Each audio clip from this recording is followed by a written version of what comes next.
One of Australia's prestigious Group of 8 universities has defended its controversial decision to divest itself of shares in Australian resources companies.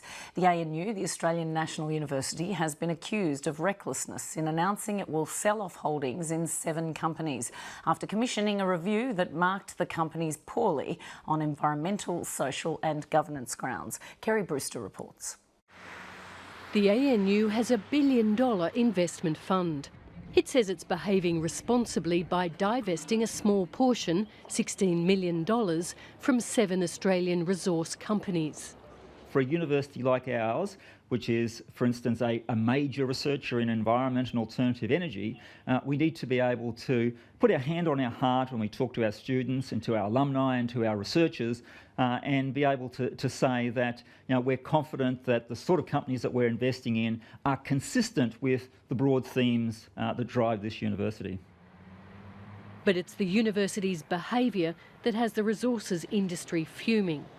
Well, I think it's potentially reckless. The universities need to be very careful when they get involved in these activist campaigns. They need to ensure that what they're saying is correct. People hold universities in high regard, and the onus is on them to back up what they're saying with analysis and rigour, and that certainly hasn't been the case with regard to this decision by the ANU. Today, the South Australian Premier described the ANU's divestment action as strange and defended the ASX major Santos, the oil and gas company that plans to frack for gas in the Cooper Basin. They have been first-class corporate citizens here in South Australia. Indeed, they've won a number of awards that we've presented to them for their environmental and social contributions. The ANU hired an independent ethical analyst to rate its Australian holdings. 7 companies have been blacklisted on environmental, governance and social grounds. Of them, Santos and Oil Search are fossil fuel producers.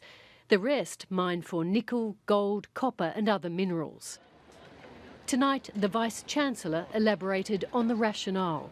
A company like Santos, for instance, is essentially an oil and gas producer, and so it may in fact be a very responsible company in terms of a whole range of things that it does, and I'm sure it is, but because it is primarily an oil and gas producing company, then it will perform poorly on the environmental criteria because it's a major source of CO2 emissions, which, as we all know, has a significant impact on climate.